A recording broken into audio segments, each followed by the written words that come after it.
go to Bermuda.com.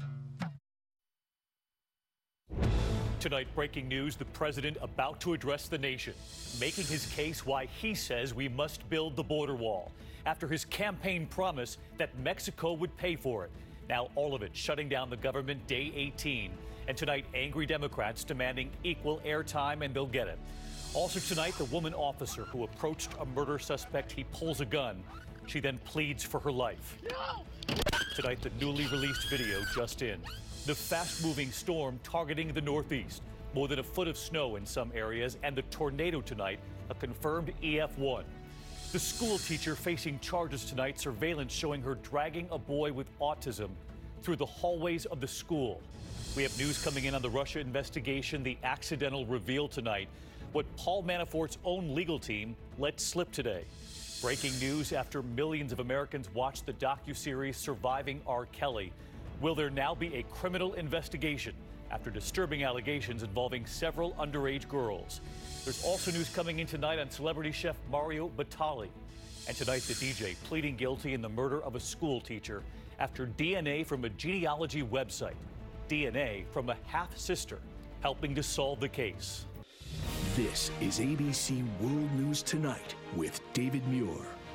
Good evening, and it's great to have you with us here on a very busy Tuesday night, and we'll get to it all. But we're going to begin with the president just a short time from now, delivering his first ever primetime address from the Oval Office. The president asked for national airtime to make his case why he says the U.S. needs to build a border wall, a promise he made often on the campaign trail. He also promised Mexico would pay for it. Now it would be U.S. taxpayers, and all of this paralyzing government. Day 18 now of the shutdown. Jonathan Karl leading us off tonight with what we've just learned. Will the president declare a national emergency to get the wall built? Tonight, President Trump makes his case to the nation, selling his border wall with a primetime address, his first from the Oval Office, as the government shutdown takes a toll. This shutdown could end tomorrow, and it could also go on for a long time. 800,000 federal workers are not being paid. Farmers aren't getting their government subsidies. Pilots are warning about airline security as TSA officers work without paychecks. Christine Vittel, a single mother, works for the TSA at Chicago O'Hare. I live 39 miles away from the airport. That's one way. My gas is what takes up my money, right? I could go probably one more pay period without getting paid, but most people can't go one more day. The president says he understands what workers are going through. I can relate, and I'm sure that the people that are on the receiving end will make adjustment. He has made his case with a blizzard of false claims. And today I asked Vice President Mike Pence about the administration's credibility under fire.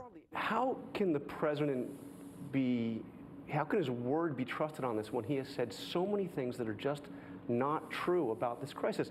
He said that Barack Obama has a 10-foot wall built around his house here in Washington. You know that's not true. He said that some of his predecessors told him that they wanted to build a wall, but all 4 living presidents have now put out statements saying that they never had any such conversation with the president. And then you saw Sarah Sanders say that nearly 4,000 terrorists come into the country every year, and you know that's not true either. How can the American people trust the president when he says this is a crisis, when he says things over and over again that aren't true? Well, look, the American people aren't as concerned about the political debate as they are concerned about what's really happening at the border, and that's what the president's been focusing on. I mean, the White House said nearly 4,000 terrorists come into our country. That's not true. John, nearly 4,000 known or suspected terrorists were apprehended attempting to come into the United States through various means in the last year. Overwhelmingly at airports, not at the border. And John Karl joined us live from the White House. And John, you've learned the address, of course, just hours away, and the president still has not made a crucial decision before his speech. I just spoke to a senior White House official who said the president is still making changes to that speech, and he has not decided whether or not to declare a national emergency and thereby try to go around Congress. No decision even now made on that. As for the Democrats, they are already slamming this speech, predicting it will be filled with, quote, malice and misinformation. They also have demanded time from the networks, and David, they will get it. All right, John Karl, we'll see you a short time from now. And you heard John Karl ask the vice president president there about that figure cited by the White House that nearly 4,000 suspected terrorists have come to the U.S. illegally. So we sent Matt Gutman to the border in Texas. Tonight, what are the numbers? Here's Matt with a reality check. As he makes his case for a wall, President Trump is painting a nightmare scenario of a border overrun. The crisis on our southern border, and crisis it is. We have a crisis at the border. Criminals and gang members coming through. And it is a crisis. It's crazy. It's crazy. In fact, the number of people crossing the border illegally has plunged over the past 2 decades, from 1.6 million people in 2001 when George W. Bush was president to just over 400,000 in 2016 when Barack Obama was president to 361,000 last year. President insists terrorists are pouring in from Mexico. We have terrorists coming through the southern border because they find that's probably the easiest place to come through. They drive right in and they make a left. That's not true either. The president's own State Department says there is no credible information that any member of a terrorist group has traveled through Mexico to gain access to the United States. In fact, a recent State Department report shows more concern about Canada, noting that Canada is more often home to violent extremists aligned with ISIS or Al-Qaeda. So let's get to Matt Gutman with us live tonight near the border in Hidalgo, Texas. And Matt, Americans, as we know, are deeply divided over whether there is a national security crisis at the border. But advocates continue to point to a humanitarian crisis there. That's right. An historically high number of families and children have been crossing into the United States. David, 22,000 children in the month of December alone. Some of them are presenting themselves to overwhelmed Border Patrol officials in groups of 100 or more. And the policies coming out of the White House lately haven't exactly helped the problem. In fact, they've exacerbated it. David. Matt Gutman with us live from Texas. Matt, thank you. ABC News will carry the president's address live tonight and the Democratic response. George and the team at 9 p.m. Eastern. Right here. In the meantime, we turn next tonight to the harrowing images, the life and death struggle between a woman police officer and a fugitive with a gun. The officer's dash cam recording as she approaches an SUV, a man appearing to have been sleeping inside, but then her body cam captures the moment he jumps up, pulling a gun. She pleads for her life. ABC's Alex Perez with the video tonight, and we warn you, it is difficult. Newly released police videos capturing the heart-racing moment an officer comes face-to-face with death. What are you doing parked back here? Early morning in the Chicago suburbs last July, Officer Brianna Tedesco approaches a suspicious SUV parked on a gravel path. I just have to make sure, you don't have any warrants or anything, which I'm sure you don't. The driver gives a phony name, but he's actually Kenneth Martell, wanted in Pennsylvania for the murder of an 88-year-old man. Do you have anything in the vehicle with your name on it? Martell hands over a slip of paper, but quickly reaches for a gun and pulls the trigger. No!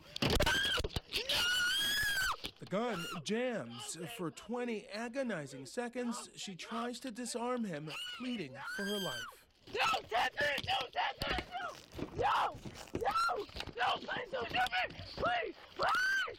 A backup officer racing to the scene, shooting and killing Martell. Shots fired by the police. One suspect down. David, authorities discovered the suspect actually had a number of weapons. The officer was not hurt. David? Alex Perez tonight. Alex, thank you. We're going to turn now to the teacher charged with assault after surveillance showing her dragging a 9-year-old boy with autism through the halls of the school. Tonight, that teacher in Kentucky facing possible charges. And here's ABC's Steve Osunsami now. The elementary school teacher from Eastern Kentucky seen in this security camera video dragging a child with special needs up and down a hallway will appear in court tomorrow. No. Get up. No. Get up. No. Police have charged Trina Abrams with assault in the 4th degree. Her former student, 9-year-old Alan Jackson, was diagnosed with autism and doesn't speak very well. When his mother saw this, she says it broke her heart. I saw all of his new classmates and his friends along the wall, watching him being dragged down the hallway. She posted the video on her Facebook page looking for justice. I feel like I needed to go to social media for my child to have a voice. I was horrified. When I saw it, I couldn't believe that she would drag him. This happened in October, and in a statement, the Greenup County School District says the student was assessed by the school nurse and the teacher was removed from the school. The child was new to this school, and the parents don't feel this was discipline. The state will decide if the teacher keeps her license. David? All right, Steve, thank you. And next here tonight to the fast-moving storm from the Midwest right into the Northeast tonight, including a rare tornado in Ohio today. This waterspout on the lake in Cortland, Ohio, on land then becoming a confirmed EF1 tornado. That, of course, means winds more than 95 miles an hour. Damaging homes, bringing down trees on top of cars there. Hazardous driving in parts of Michigan tonight, more than a foot of snow in some places. And of course, winter weather advisories now stretching from West Virginia right up into the Northeast into Maine. Chief Meteorologist Ginger Zee tracking it all again tonight for us. Hi, Ginger. Hi, David. So many of us have had such a mild start to the winter, like Buffalo, New York, almost 20 inches below their snowfall average since December 1st. But look at that map. A hit of winter is coming at you, especially south of Buffalo. We've got a winter storm warning for 6 to 12 inches of lake effect snow. I think overall, if you're not in the lee of the lakes, you will certainly feel the wind, 20 to 40 mile per hour gusts. We're talking Pennsylvania, New Jersey, Connecticut. And then by the end of the week, single digit or even sub-zero wind chills. So yes, winter is coming. But look at the West Coast. It's winter for them, and heavy rain, 60 mile per hour winds. That's just the storm tomorrow morning. There's another one coming for the end of the week. David? Watching both coasts tonight, Ginger, thank you. Now to the bombshell from the Mueller investigation late today involving former Trump campaign chairman Paul Manafort. Manafort's legal team revealing by accident that he's being accused of sharing campaign polling data with a Russian man that the FBI says has ties to Russian intelligence, and then lying about it. ABC's Chief Justice correspondent Pierre Thomas tonight with the accidental reveal. Tonight, the bombshell reveal. Former Trump campaign chairman Paul Manafort accused of repeated lies to the special counsel's office. In his legal team's rebuttal to the accusations, they accidentally exposed the details of a new startling allegation. Robert Mueller's team claiming Manafort lied about sharing polling data from the 2016 campaign with Russian national Konstantin Kilimnik. It certainly raises a lot more questions about yet additional discussions and meetings and exchange of information in which Trump campaign people are lying. Investigators say Kilimnik had strong connections with Russian intelligence during the 2016 campaign. Paul Manafort has done an amazing job. Today's court filing was Manafort's response to charges that he violated his plea deal agreement. If the accusation of handing over polling data is proven true, it could be the first finding that a senior Trump campaign official colluded or offered information to Russians about the race for 2016, a charge the president has consistently denied. There was no collusion, because there was no collusion. Pierre Thomas with us live from Washington tonight. And Pierre, Paul Manafort remains in prison pending his sentencing. And tonight you're learning new details that his health might be in serious condition here? That's right, David. His attorneys claim he's suffering from severe gout, at times confined to a wheelchair. And they also say he's suffering from depression and anxiety, David. Pierre Thomas with us tonight. Pierre, thank you. And that Russian lawyer at the center of the Trump Tower meeting during the campaign, that's a focus of the Mueller investigation, is now facing federal charges in a separate case. Natalia Veselnitskaya is now charged with obstruction of justice, accused of attempting to block a U.S. investigation into money laundering that involved an influential Russian businessman. Prosecutors say to do that, she worked closely with the top Kremlin prosecutor. There is word tonight that a U.S. Navy veteran is being held prisoner in Iran. The man's mother just learning the news back here in the U.S. after he failed to return home from a visit to Iran in July. ABC's Chief Global Affairs correspondent with us live tonight. Martha, do we know why Iran may have taken him prisoner? David, tonight there is no official explanation as to why American Michael White, a 46-year-old Navy veteran from California, is imprisoned in Iran. He went missing 6 months ago, his mother filing a missing persons report, but only learning he was in prison a few weeks ago. The State Department does warn Americans not to travel to Iran, citing a very high risk of arbitrary arrest of U.S. citizens. White's mother told ABC it was last July, just 2 months after President Trump withdrew from the nuclear agreement, that her son traveled to Iran to see his Iranian girlfriend, which he had done before. The State Department now telling her there is no indication of when or if he will be released. David? All right, our Chief Global Affairs correspondent Martha Raddatz tonight. Martha, thank you. And from Houston tonight, the funeral for 7-year-old Jasmine Barnes, killed in a drive-by shooting in a car with her mother and sisters. 1,000 people there to say goodbye. The killing, at first believed to be racially motivated. Today, a second person was charged with capital murder for Jasmine's death. Investigators believe the suspects thought that Barnes' car belonged to someone else. There is still much more ahead on World News Tonight this Tuesday. The DJ pleading guilty in the murder of a school teacher after DNA from a genealogy website.